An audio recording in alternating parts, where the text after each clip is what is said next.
Bismillahirrahmanirrahim. Assalamualaikum warahmatullahi wabarakatuh. Selamat sejahtera dan selamat pagi. Alhamdulillah kita bertemu lagi dalam kelas FYP. Dah minggu yang ke-12. Okey, hari ini ringkas je.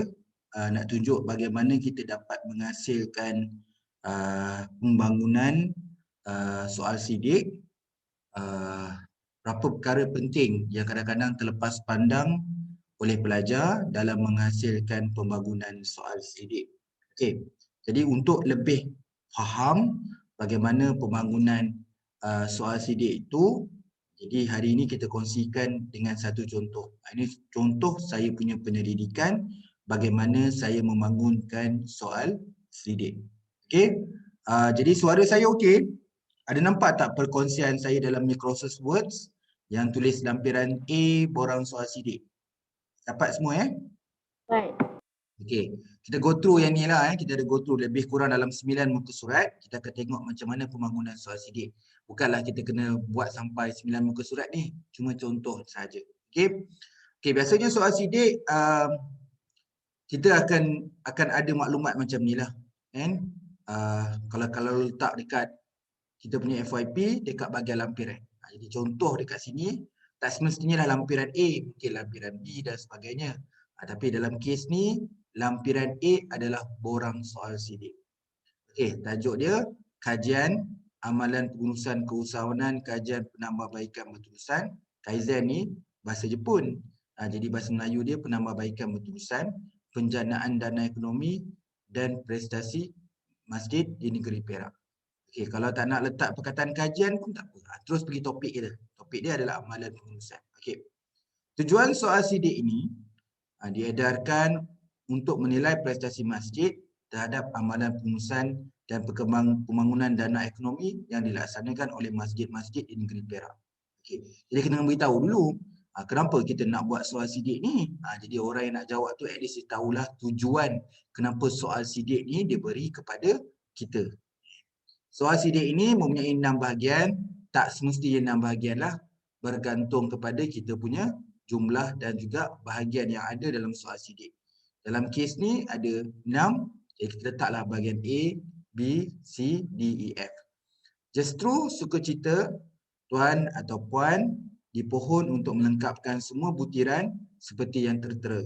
Semua maklumat adalah untuk kegunaan kajian ini sahaja. Okey, mungkin sahabat-sahabat semua, pelajar-pelajar pakcik semua mungkin ada jumpa lagi ayat yang lebih baik daripada ni. Bila baca tesis orang lain, baca artikel jurnal, mungkin dalam bahagian lampiran dia ada attach. Jadi pun boleh gunakan juga. Jadi sebagai contoh, pakcik nak beritahu, okay, kita kena letaklah. Ini tengok soal sidik, tajuk pun tak ada. Sebab ataupun tujuan soal sidik pun tak ada. Okey. Right. Kita pergi yang bahagian A lah. Sebelum tu nak lupa kan, cover depan. Cover depan tu macam biasalah. Kan? Dia ada maklumat kat depan tu kan. Jadi kita lebih nak bincang kat sini adalah isinya. Okey, maklumat diri. Macam-macam lah. Orang letak selain daripada perkataan maklumat diri ni ada perkataan lain. Kan? Selain daripada maklumat diri mungkin ada kata-kata lain yang sesuai merujuk kepada latar belakang responden kita. Jadi kalau saya tulis maklumat diri. Bukanlah maklumat diri ni perkataan yang paling tepat. Mungkin boleh gunakan perkataan-perkataan lain membawa maksud kita nak tanya bahagian demografi responden. Demografi responden. Ada yang tulis kat sini demografi. Ada tulis ni maklumat diri. Okay. Sila tandakan tik. Kena bagi arahan. Jadi kalau nak buat apa-apa kena bagi arahan dulu. Okey. Saya takut dalam kes ni saya takut dia tak perampak jadi saya boldkan. Sila tandakan tik di petak yang berkenaan. Okey. Jangan ikut apa yang pakcik buat ni. Ini contoh. Kita jangan pula lepas ni letak, nak kena letak macam-macam. Dia kena relevan. Dalam kajian ni memang saya nak buat perbandingan jantina. Sebab tu saya letak jantina contoh macam tu. Okey. Jadi pertama adalah jantina. Nanti buatlah kalau macam ni tak berapa nampak cantik dia punya terlarikan kotak dia. Patutnya kotak ni kena kat sini lah. Dia kena sama sikon cantik kan. Yang perempuan ni kena ajak sikit lah. Dia kena jadi macam eloklah sikit center kan, sama dengan yang lain. Okey. Jadi sorry. Dia lari kat sini sebenarnya punca dia. Okey, jap tak boleh tengok boleh sengit-sengit ni. Okey. Okey. Kan? Lelaki dan juga perempuan. Okey. Jantina, lelaki dan perempuan. Jadi tik lah. So umur, umur penting. Kalau you nampak kat sini, okey, bawah 25 tahun. Bawah, maksudnya bawah 24 lah. Okey, 25 hingga 40. Kat sini tak boleh letak 40 kat sini, kena letak 41 sebab 25 hingga 40, 40 kat sini. Jadi kena letak 41 hingga 55. Ni melebihi 55 maksudnya 56 lah. Kan? Jadi ni melebihi 55. Ini 41 hingga 55. Kadang-kadang untuk elakkan confuse, dia letak kat sini daripada umur, daripada dia letak kosong hingga 24. Sebab dia takut nanti confuse. 25 nak tanda yang mana kan? Tapi kalau tanya saya ni bahasa Melayu mudah ni. Kan? Bawah 25, 25, 40. Rasa semua boleh faham.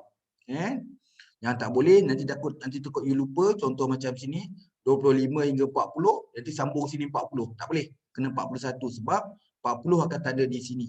Okey. Seterusnya adalah aliran pendidikan. Contoh dalam kajian ni lah. Nak ambil aliran pendidikan. Sains ke, sastra ke, agama ke, teknik and vocational. Kalau ada lain-lain, nyatakan. Okay, dalam kes you, mungkinlah you nak katakan dekat UPSI ada banyak fakulti kan, ataupun banyak jabatan. So, you pun kena listkan jabatan-jabatan tu. Okay. Tahap pendidikan tertinggi. Nanti kalau ada yang buat kajian ni kalangan guru di sekolah, kena tulislah pendidikan rendah ke, cikgu ni banyak cikgu lama-lama ni. SRP, LCE, PMR, MCE, SPM, STPM, ada diploma, sarjana muda, sarjana, PhD dan lain-lain. Okey. Kalau dalam kes saya tanya juga jenis pekerjaan. Okey, jenis pekerjaan. Jadi apa? Kaki tangan kerajaan ke, kaki tangan swasta ke, bekerja sendiri, pesara, tidak pekerja. Jadi maklumat ni pun boleh. Okey. Okey, apa lagi demografi boleh buat? Okey, sektor pekerjaan. Macam inilah sektor pendidikan, ada pendidikan, pertanian atau peternakan, perbankan, perkilangan, perkhidmatan, perniagaan, pembinaan, lain-lain. Nyatakan. Okey, kalau boleh jangan buat macam inilah. Kita anjak sikitlah ini semua ni kan sebab nampak macam dekat sangat ini. Okey. Lokasi masjid mengikut daerah Majlis Agama Islam Perak. Jadi responden ni dia merujuk lokasi masjid mengikut daerah di mana, Bagan Serai ke, Kuala Kangsar ke, Kerit, sampailah Bagan Datoh, dia orang cuma tik je. Seperti arahan di atas. Kemudian kita boleh buat soalan macam ni. Adakah anda pernah menjadi ahli jawatankuasa masjid atau surau? Ya atau tidak? Berapa kali anda solat berjemaah di masjid tempat anda tinggal? Purata sebulan. So dalam sebulan berapa kali? Kurang 5 kali ke, 5 ke 10 kali ke, 11 ke 15 kali atau melebihi 15 kali? Adakah anda bersetuju duit masjid dilaburkan dalam sektor ekonomi yang boleh menambahkan duit masjid? Ya, tidak ataupun tidak pasti. So ini semua bahagian bahagian A lah. Tu bahagian A. Nanti kalau ada yang tak faham terus tanya dekat bahagian chat nanti pakcik respon. Jadi bahagian A ni kita boleh tanya bahagian tentang demografi. Kenapa? Soalan ni dia take je. Maklumat diri dan juga sedikit beberapa perkara lah untuk dapat persetujuan. Jadi soalan nombor 1 sampai soalan nombor 7 memang dia berkaitan dengan latar belakang individu. So kita tanya lebih lanjut sikit. Soalan nombor 8 dia pernah jadi AJK tak? Kerapan solat berjemaah, bersetuju duit dilaburkan dalam tujuan ekonomi. Jadi soalan 8, 9 dan 10 tu tanya perkara-perkara dari segi deskriptif kita panggil. Alright. Seterusnya di bahagian B, bahagian B nampak ni. Bahagian B, C, D, E dan F sila standarkan bulat di ruangan yang bersesuaian berdasarkan skala berikut. Kan? So 1 sangat tidak setuju diganti dengan STS. Kenapa buat macam ni? Sebab dekat kotak tu tak muat nak tulis panjang-panjang. Jadi sebab tu kita letak dulu yang penuh bermaksud dia. Jadi sangat tidak setuju STS, tidak setuju TS, agak tidak setuju ATS, tidak pasti TP, agak setuju AS, setuju S, tujuh sangat setuju. Okey, pertama kali pakcik nak beritahu, bukanlah semua orang kena ikut macam pakcik. Ini 7. Ada yang pakai 5. Kalau 5 tu buanglah. Agak setuju dengan agak tidak setuju tu buang. Jadilah sangat tidak setuju, tidak pasti, setuju, sangat setuju. Jadi skala Likert 5. Kan? Jadi tak semestinya kena pakai setuju. Macam-macam kita boleh pakai. Sama ada penting, sangat penting, kurang penting, apa lagi? Sangat kerap. Semua benda tu boleh. Tak semestinya kena pakai perkataan setuju. Yang ni kena bincang dengan supervisor lah. Kesesuaian dalam konteks. Okey, bahagian B. Kita ada B, C, D, E, F. Bahagian B adalah soalan berkaitan dengan amalan pengurusan masjid. Okey. Jadi perkara dalam nak tanya dalam amalan pengurusan masjid tu, saya ada soalan berkaitan dengan pentadbiran. Dalam kat sini saya short formkan sebab memudahkan nanti nak masuk dalam SPSS. Jadi saya short formkan dia jadi PT lah, pentadbiran. Okey, saya buat soalan kat sini ada 8 soalan. Ada 8 soalan. Soalan pertama, saya bersetuju pihak pengurusan dan AJK masjid sentiasa memastikan. Kenapa saya buat macam ni? Sebab saya nak mudahkan supaya soalan ini adalah konsisten dan standard. Jadi semua soalan daripada PT ni pentadbiran, soalan 1 sampai soalan 8 tu, okey, dia kena ikut yang atas saya italik ni. Saya bersetuju pihak pengurusan dan AJK masjid sentiasa memastikan pemilihan ahli jawatankuasa masjid adalah baik. Memastikan perancangan aktiviti masjid dilaksanakan dengan baik. Okey, kat sini kan, kat sini lah kita nak belajar sikit hari ni. Jadi bila nak buat soal sidik, perkara pertama tak boleh tanya 2 perkara dalam satu soalan. Macam soalan 1 ni. Soalan 1 ni pemilihan. Keyword dia pemilihan. Jadi soal sidik ni ada 2 cara. Pertama, kita ambil je soal sidik daripada kajian lepas dia ada. Tak ubah apa-apa, kita adopt. Kita ambil. Tapi kalau kita ubah suai ataupun kita ambil dalam literature review, kita baca dalam literature review mengatakan pengurusan masjid sangat penting dari segi AJK-nya. Justru pemilihan AJK masjid sangat penting. Jadi you baca dalam literature review. Jadi kita boleh buat soal sidik sendiri berdasarkan literature review. Nanti dekat bab 3 kena beritahu soal sidik ambil dekat literature review. Siapa yang kata kalau pengurusan masjid ni kena ada pemilihan AJK. Siapa cakap? Si Zaitun 2017. Jadi you kena cite. Jadi apa fakta-fakta yang ada dalam literature review, kita boleh bina soal sidik sendiri. Tak semestinya soal sidik tu kena ambil daripada orang punya. Kita boleh bina soal sidik berdasarkan yang ada dalam literature review. Jadi kat mana keyword kat sini? Keyword kat sini adalah pemilihan. Jadi tidak boleh tanya banyak perkara dalam satu soalan. Yang kedua adalah perancangan. Kan? Keyword yang ketiga adalah pengorganisasian. Organisasi lah kan. Ketiga adalah pengawalan. Yang keempat adalah pengarahan. Okey. Yang kemudian adalah latihan. Keyword soalan nombor 4 adalah kerjasama. Yang nombor 4, nombor 11 tu AJK masjid yang baru dilantik akan diperkenalkan oleh pengurusan ni. Kan diperkenalkan lah, maksudnya ialah orang baru kan diperkenal. Jadi semua aspek perkara-perkara ni adalah merujuk pada pentadbiran. Kalau saya baca dalam you punya FYP bahagian literature review, mungkin adalah nanti 2.31 pentadbiran. Saya baca dah.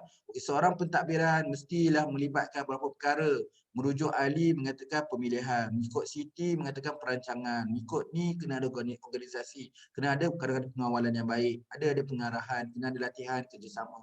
So semua soalan ni keyword-keyword ni merujuk kepada konteks pentadbiran. Jadi soalan ini tidak boleh tanya banyak perkara dalam satu soalan. Jadi ini soalan-soalan untuk pentadbiran. Okey, dalam amalan pengurusan masjid bukan pentadbiran je, itu baru satu. Katalah IV.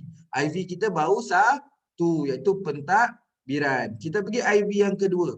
IV yang kedua adalah keuangan. Jadi saya tak nak soalan saya jadi terlalu panjang.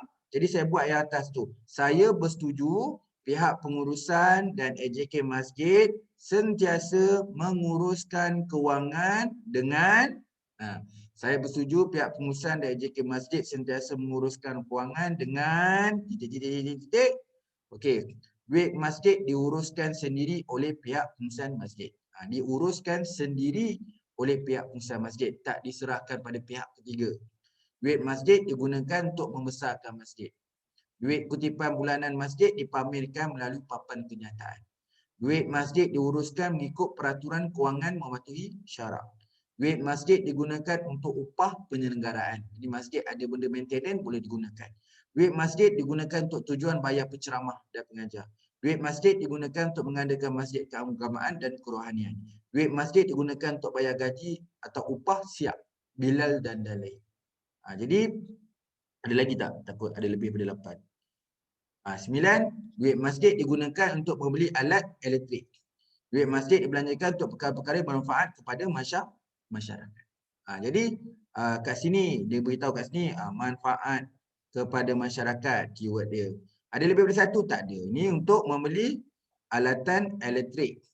Ini barang penghawa dingin, LCD, projektor dan lain-lain persesuaian. Jadi bila kita buat soal sidik ni, jadi kita dapat tahu kepentingan duit masjid diuruskan sendiri. Ini aspek-aspek kewangan. Saya bantu macam ni lah, pakcik bantu supaya boleh mudah ni Duit masjid untuk membesarkan masjid. Ialah sebab apa? Masyarakat dah ramai Kutipan bulanan masjid dipamerkan. Dipamerkan di papan kenyataan. Ini apa keyword dia? Duit masjid diuruskan mengikut peraturan kewangan yang patuh syariah, syarak. Okey?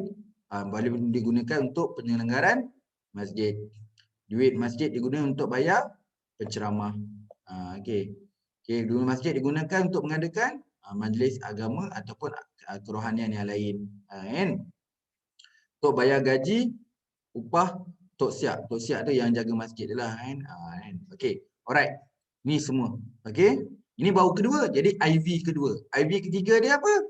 IV ketiga kita adalah dakwah dan pendidikan.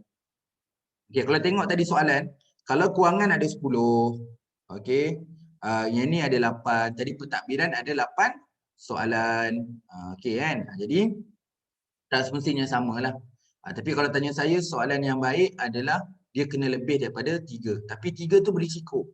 Okey, sebab tu kalau tanya saya, soalan yang baik adalah saya buat range 5 hingga 8 lah. 5 hingga 8. Bukanlah kata 10 tu tak baik. Kan banyak-banyak sangat soalan orang tak nak jawab. So kalau tanya saya lah, tak adalah jawapan saya tepat. Tapi anggaran dia adalah 5 ke 8 soalan. Okey, yang berikutnya adalah dakwah dan pendidikan. Okey.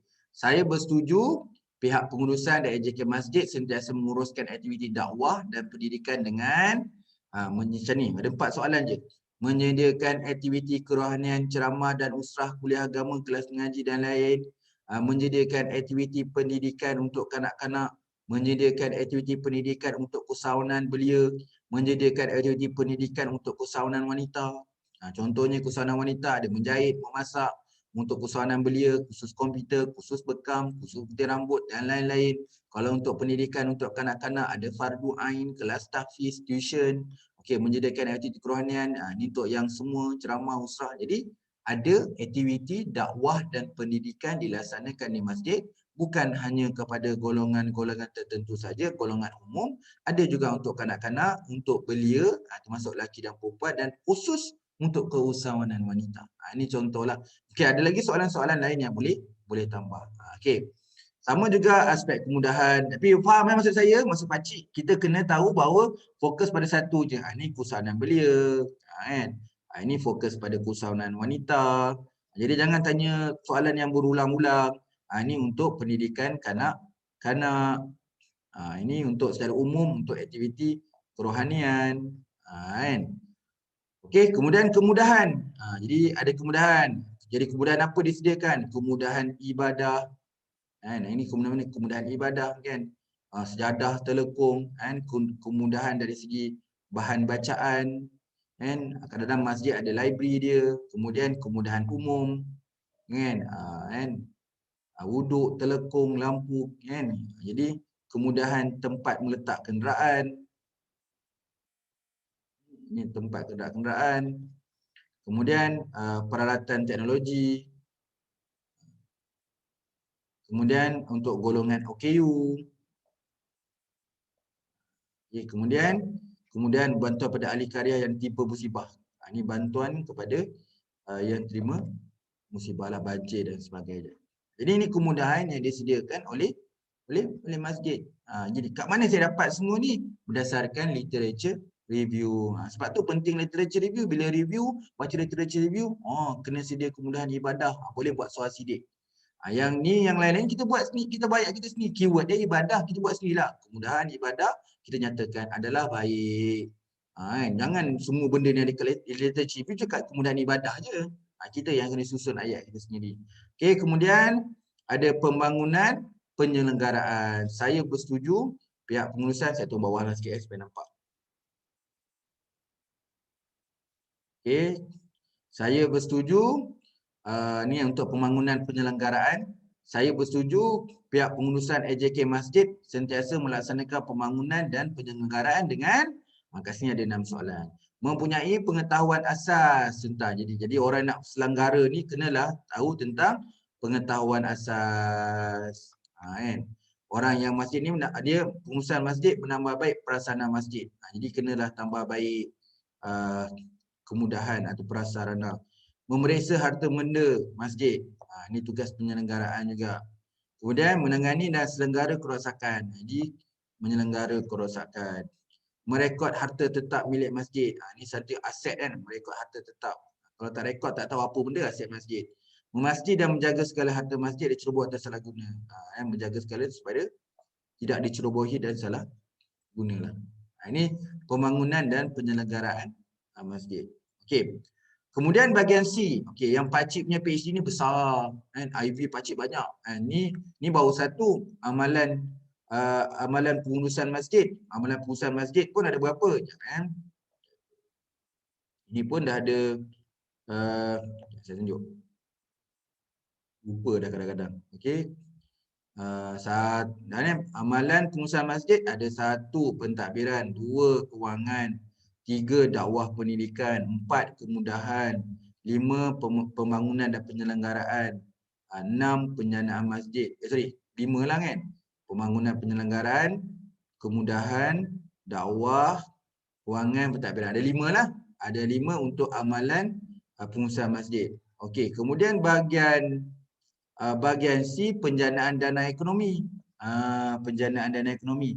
Dalam penjanaan dana ekonomi, pakcik ringkaskan dalam penjanaan dana ekonomi, pakcik ada aktiviti perniagaan 1, ada aktiviti pelaburan 2, ada 2 lah. Untuk konteks yang bahagian nombor 2 ni, untuk penjanaan ekonomi dia ada 2. Jadi yang pertama ni, aktiviti perniagaan ni banyak. Ada berapa? Ada 9. Apa soalan yang pakcik tanya? Okey, bertanya, saya bersetuju, kita ni bersetujulah, kita karya. Masyarakat bersetuju perkembangan dana masjid dengan melibatkan aktiviti perniagaan berikut. Kenapa tau? Duit masjid ni banyak.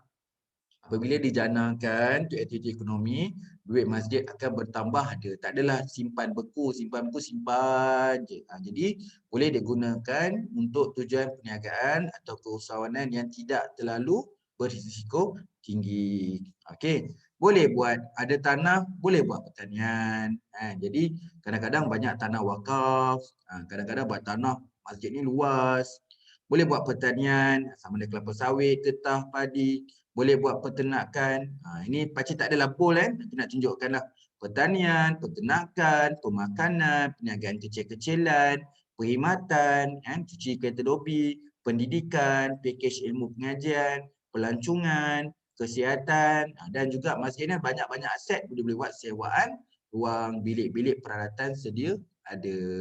Jadi kalau nak nampak pakcik nak ni highlight ni sewaan, kesihatan. Banyak ni kalau pergi dekat Malaysia ni ada klinik dalam masjid.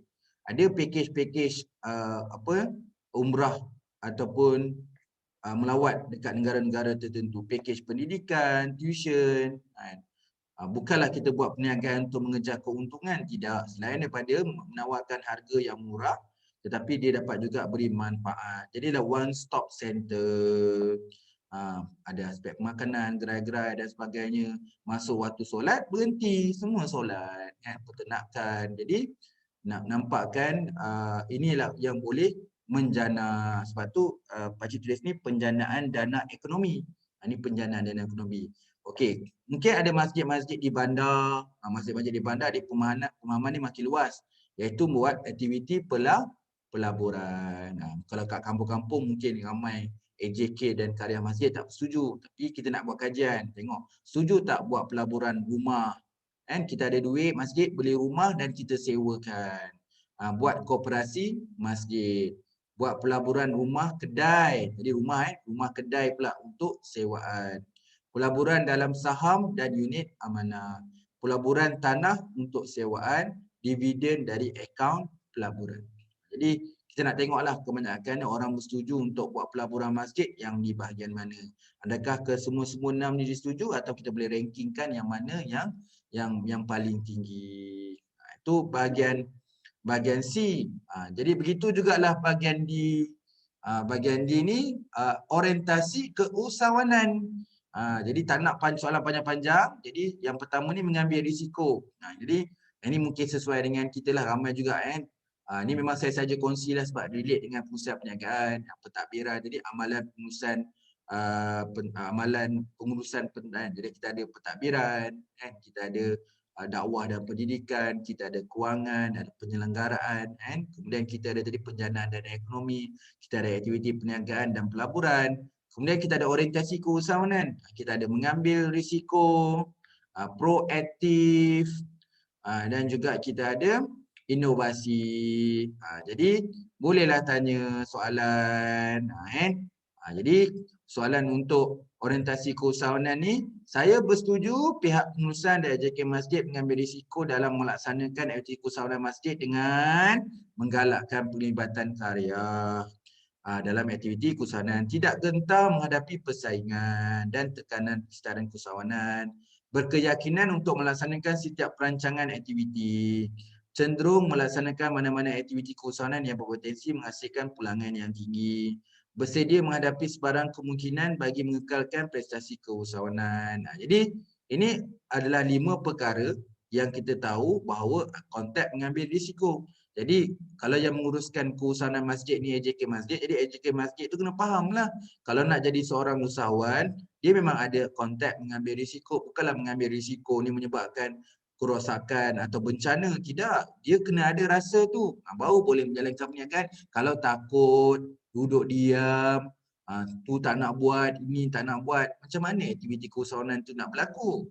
Okey, kemudian yang kedua proaktif. Saya bersetuju pihak pengurusan AJK Masjid proaktif dalam melaksanakan keusahawanan masjid dengan mengkaji keadaan pasaran. Jadi kena ada pengetahuan sebelum melakukan aktiviti keusahawanan masjid. Sering terkehadapan dalam menawarkan produk dan perkhidmatan. Janganlah kita jual produk yang semua orang dah jual, itu yang kita jual. Mencari peluang-peluang baru, tidak mensia-siakan peluang aktiviti keusahawanan, menganggap persaingan adalah sihat, sering menambah pelaburan dalam aset-aset bernilai ekonomi, memilih aktiviti keusahawanan berpotensi untuk dimajukan, memastikan produk keusahawanan yang diniagakan adalah setaraf dengan produk di pasaran terkini. Maksudnya ada permintaannya. Okey, last sekali adalah inovasi, ada 5 soalan inovasi. Saya bersetuju pihak pengurusan dan AJK Masjid berinovasi dalam melaksanakan aktiviti keusahawanan, mengusahakan aktiviti keusahawanan seiring dengan perkembangan teknologi dan inovasi terkini. So teknologi terkini itu menunjuk inovasi lah. Pengusahaan aktiviti keusahawanan dengan menekankan inovasi secara berterusan. So keyword dia inovasi secara berterusan. Mengenal pasti peluang-peluang yang ada. So mengenal pasti peluang yang ada itu elemen salah satu dalam inovasi. Menyumbang dalam aktiviti keusahawanan baru, sebab ada keusahawanan baru, dan iaitu menggalakkan karya, mengemukakan idea baru untuk pendanaan dana masjid. Satu lagi adalah mengemukakan idea baru untuk pendanaan dana masjid. Okey, kemudian Kaizen. Ni bahagian lain iaitu namanya Kaizen. Dalam Kaizen itu maksudnya penambahbaikan berterusan. Jadi maksudnya apa yang dibuat, adalah aktiviti Kaizen, apa yang dia boleh buat. Satu lagi adalah kerja berpasukan. Jadi kalau kita melaksanakan aktiviti Kaizen dan kerja berpasukan ni, dia jatuh dekat Kaizen. So ada 3 lah. Satu lagi adalah komitmen dan motivasi. So Kaizen ni ada komitmen dan motivasi, ada kerja berpasukan dan dia ada aktiviti. So aktiviti dia, kalau pernah dengar 5S, kan? Menyisih, menyusun, melaksanakan, menyeragamkan, disiplin. Itu yang pertama lah, aktiviti Kaizen. Kemudian yang kedua adalah kerja berpasukan. Bersedia bekerja dalam pasukan, telus, bekerjasama dalam karya, bersama dengan karya, bekerjasama dalam proses buat keputusan, bekerjasama dalam menambah baik sistem pengurusan masjid, memberi peluang kepada ahli karya dalam mengutarakan idea. Ini namanya kerja berpasukan. Kemudian komitmen dan motivasi, menunjukkan sikap positif setiap perubahan, memberi komitmen yang berterusan, memberi sokongan berterusan sesama mereka, memahami bagaimana penambahbaikan berterusan boleh diaplikasi, memudayakan aktiviti penambahbaikan berterusan, mengekalkan motivasi ahli dalam karya, bersama-sama mengimarahkan masjid. Ini aspek komitmen dan juga motivasi tadi. Jadi semua perkara ni merujuk kepada Kaizen. Okey. Yang terakhir, ini baru DV.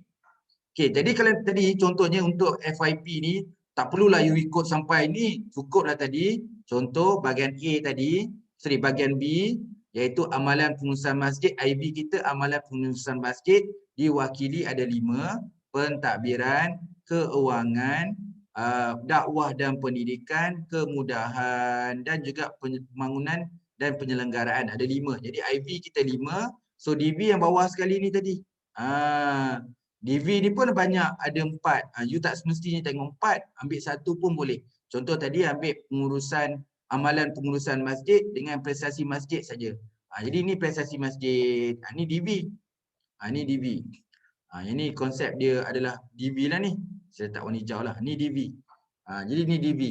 So DV ni nanti kat sini baru jelas. Kat sini adalah saya nak tengok banyak lah. DV saya ada 4. Dalam kes ni 4. Tak semestinya you nak pakai 4. Nak pakai 1 pun boleh. Nak tengok prestasi kewangan saja pun boleh. Jadi sebuatlah soalan macam ni. Saya bersetuju pengukuran prestasi kewangan masjid melibatkan peningkatan berikut. Peningkatan kutipan wang masjid. Ni kan. Bersetuju pengukuran prestasi. Jadi melibatkan. Maksudnya nak ukur prestasi masjid melibatkan peningkatan kutipan wang masjid, derma Jumaat atau derma lain, peningkatan kewangan masjid hasil daripada sewaan, peningkatan kewangan masjid hasil daripada aktiviti keusahawanan, peningkatan kewangan masjid hasil daripada aktiviti perkhidmatan, peningkatan kewangan masjid hasil daripada aktiviti pelaburan. Jadi prestasi masjid tu dari segi kewangan dapat ditengok dari segi aspek pelaburan, dari segi aspek perkhidmatan. Okey. Jadi kalau kita bukanlah nak kerjakan kewangan sebab masjid ni lebih kepada kebajikan, tapi kita nak terus kelangsungan pembangunan masjid tu, so adalah dari segi kewangan kukuh. Jadi maksudnya ada peningkatan lah aktiviti sewaan dia, ada peningkatan. So orang yang menderma pun meningkat. Okey. Orang biasanya kalau kita menawarkan perkhidmatan yang baik, jadi orang pun ikhlas untuk bagi derma. Jadi kutipan naik, sewaan pun ada income, aktiviti keusahawanan pun dapat generate income yang tingkat. Lepas tu perkhidmatan dan juga pelaburan. Begitu juga dengan prestasi karya. Kita kata dari segi aspek prestasi karya lah. Jadi prestasi karya ni maksudnya dari segi pandangan. Kalau kita dalam bisnes kita pakai customer lah. Customer lah. Jadi masjid customer dia karya lah. Orang yang datang ke masjid. Jadi ada peningkatan kehadiran karya ke masjid. Kehadiran, keyword dia kehadiran lah. Peningkatan kehadiran karya. Kehadiran karya. Okey. Lepas tu motivasi. Motivasi meningkat. Okey, peningkatan penyertaan. Jadi penyertaan ni bersama-sama lah. Kan, gotong royong nak bersihkan tu penyertaan. Peningkatan karya ni penyertaan dalam aktiviti masjid. Kan. Kemudian ada penyertaan dalam pembangunan masjid. Jadi masjid pun ada juga buat survey kepuasan. Jadi kepuasan, peningkatan kepuasan. Jadi karya pun meningkatnya beri idea dan cadangan. Jadi banyak karya kita bagi idea dan cadangan dan juga pengurangan bilangan aduan. Pengurangan bilangan aduan. Ini buat prestasi karya. Jadi AJK masjid jangan fikir dia je, kena fikir karya juga. Macam orang meniaga pun tak boleh fikir je, kena fikir customer juga. Okey. Kemudian prestasi operasi, pengurusan operasi masjid itu sendiri. Ada peningkatan lah, peningkatan dari segi prestasi operasi, dari segi kualiti pengurusan, okey. Dari segi aktiviti penambahbaikan, dari segi ada peningkatan dari segi kecekapan AJK masjid itu sendiri. Cekap, AJK kena cekap. Kemudian pengurangan aktiviti pembaziran, kan? Lagi apa? Pengurangan kesilapan AJK, kan? Dia tak ada buat silap lah, kan? Jadi tak buat silap lah.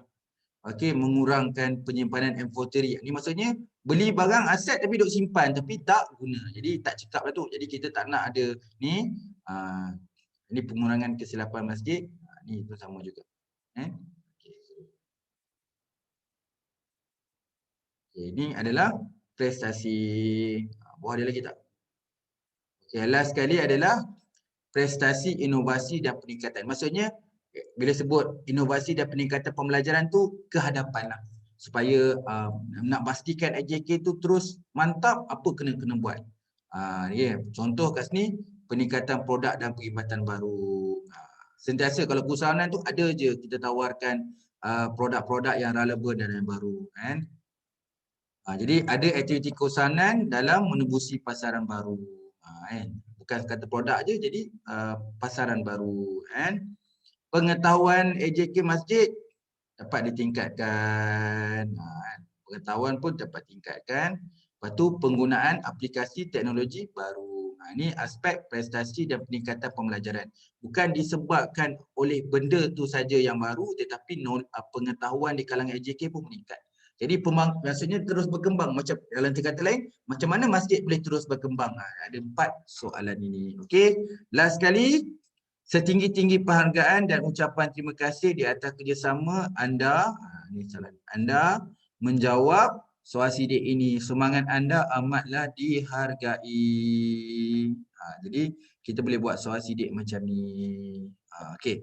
Ada soalan tak nak tanya? Faham ke tak faham?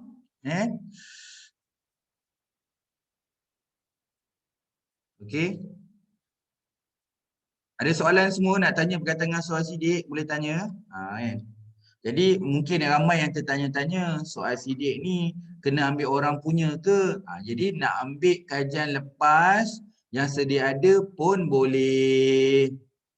Tapi kebanyakan kajian-kajian kita ni kita dapat menulis kita dah menulis literature review. Jadi kita boleh buat soal sidik berdasarkan interview. Yang tu yang pakcik tunjukkan tadi. Yang pakcik boldkan tu. Setiap satu soalan ada satu fakta je. Kan? Jadi ada 2 lah perkara yang pakcik nak tunjukkan tadi. Yang pertama, kita boleh ringkaskan soalan macam pakcik buat ni. Ada juga soal sidik yang tak buat macam ni. Dia tak buat benda ni yang pakcik boldkan warna ni kan. Ramai orang tak buat yang macam ni. Tapi pakcik memudahkan sebab bila orang nak tandu tu jadi laju, saya bersetuju pihak pengurusan AJK masjid sentiasa memastikan pemilihan ahli masjid. Dia boleh bulat cepat. Ini maksudnya kalau tidak nanti semua soalan saya nak kena mulakan. Saya bersetuju pihak pengurusan AJK masjid sentiasa memastikan, jadi panjang pula soalan tu. Jadi senang je, soalan 1 hingga 8 ni menunjukkan statement tu. Lepas tu setiap soalan tu ada keyword dia. Dan ni kalau kita dalam bab 3 ni kena tulis pemilihan ni merujuk literature review CT 2017. Perancangan ni daripada CT juga, CT 2017. Penguasaan ni daripada Abu 2018. Soalan pengawalan ni daripada Hashim 2018. Okey. Tapi dalam literature review tak semestinya dia adalah pentadbiran masjid.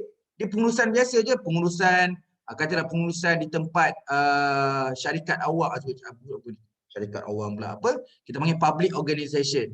Kan? Jadi kita nak apply walaupun soalan literature itu tu merujuk kepada organisasi, tapi kita nak apply kepada masjid. Kan? Jadi kena tengoklah apa organisasi yang dekat dengan masjid lah, yang berkaitan dengan pengurusan sosial lah lebih kurang. Kan? Jadi kalau ada literature review yang berkaitan dengan pengurusan masjid lagi baik. Ada orang kata aspek pengurusan masjid tu ada pemilihan.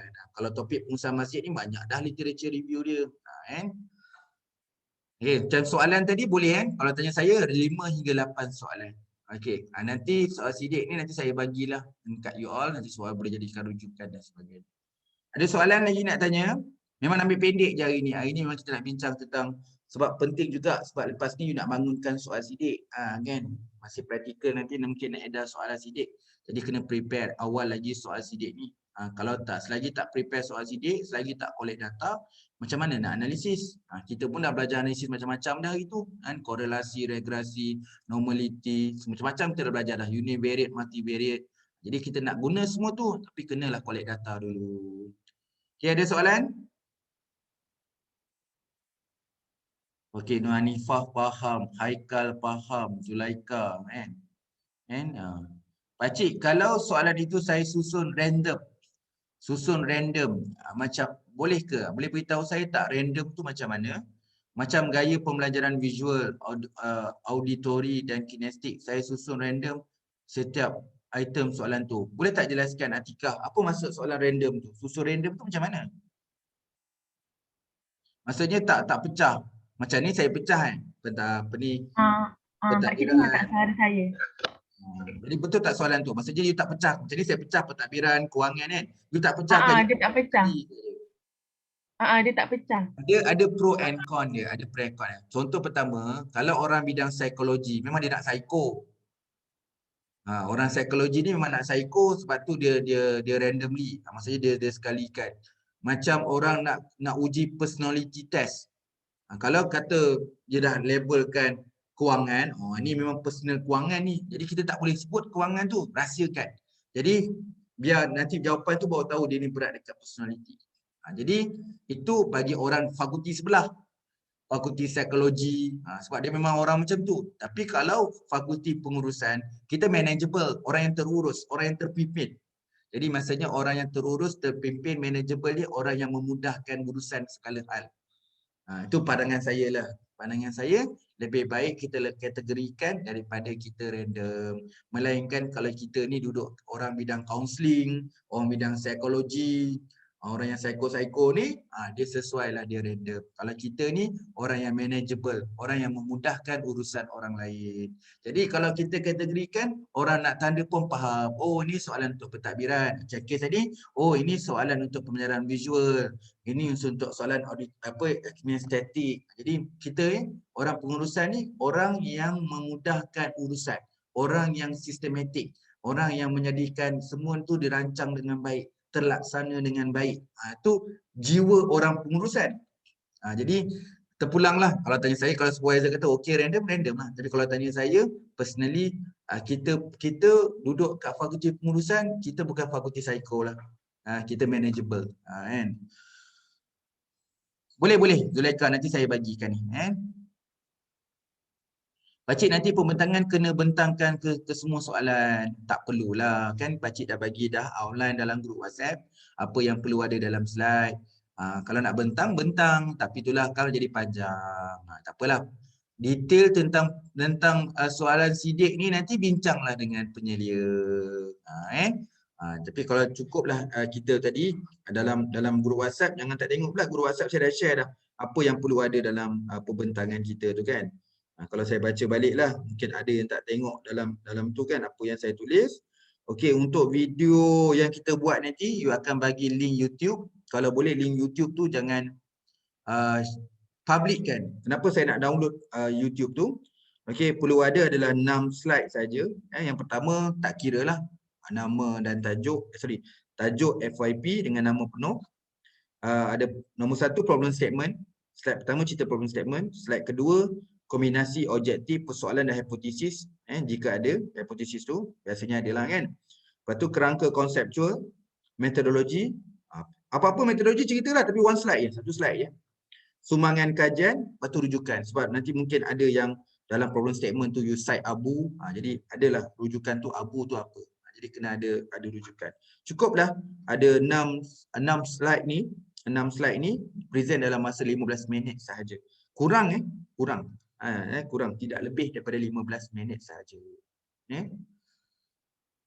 Ada soalan lain? Okey semua? Kalau okey, terima kasih dengan masa komitmen. Hari ini kita belajar tentang pembangunan soal sidik. Nanti saya bagi maklumat ni, saya bagi soal sidik ni kepada you all untuk jadikan rujukan. Nanti kalaulah dah siap soal sidik, bukanlah semester ni je, semester depan nanti kalau dah siap soal sidik nak suruh saya tengok pun tak apa, nanti saya boleh semak. Okey, soal sidik ada tambahan, kalau boleh jangan ada typo, jangan buat typo. Kadang-kadang soal sidik tengok belajar degree pun typo ada lagi, jangan ada kesilapan dalam segi typo. Jangan tanya soalan yang berulang, tak sedar kan copy paste soalan yang berulang. Jangan tanya dua perkara dalam satu soalan, tanya satu soalan je. Macam inilah, pemilihan satu, perancangan satu, pengorganisasian satu. Bacalah buku prinsip pengurusan. Siapa belajar tentang pengurusan perniagaan, dia ada kelas kan, prinsipal pengurusan lah, asas pengurusan. So antara muka surat pertama kita akan belajar apa itu pentadbiran. Pentadbiran merujuk kepada Kotler. Kotler mengata pentadbiran terbahagi kepada 5, iaitu pemilihan, perancangan, pengorganisasian, pengawalan, pengarahan. Jadi sebenarnya soalan yang kita kena buat ni bukanlah satu benda yang pelik, sebab kita merujuk kepada literature review. Kan? Jadi make sure benda tu okey semuanya. Nanti saya bagi ni nanti you boleh jadikan sebagai rujukan. Okey. Kalau tak ada apa-apa, saya sampai sini saja. Memang tak nak ambil lama hari ni. Jadi kita rekod je. Nanti rekod ni saya akan bagi dekat you all selepas ni. Mungkin saya bagi lewat sikit lah sebab lepas ni saya ada appointment, ada online meeting. Nanti selepas tu Kang, paling lewat dalam pukul 2 nanti Kang, saya bagilah slide dengan video ni. Mungkin kalau ikut ni ada lagi yang tak datang, tak join minggu ke-12 ni. Okey, minggu depan kita merancang untuk belajar walaupun advance, mungkin kelas-kelas FYP lain tak belajar. Kita ni advance, kalau saya compare FYP lain tak ada pun sampai analisis SPSS tu kita dah lebih dah. Dan kita pun akan belajar juga macam mana nak tulis. Di dalam FYP ada bab perbincangan dan kesimpulan. Walaupun kita tak buat lagi, tak apa, kita in advance, kita belajar macam mana nak tulis bahagian perbincangan dan kesimpulan. Ini kita jumpa minggu depan insya-Allah. Okey, terima kasih semua. Kita jumpa minggu depan. Okey. Assalamualaikum dan selamat sejahtera. Terima kasih Pak Cik. Terima kasih Pak Cik.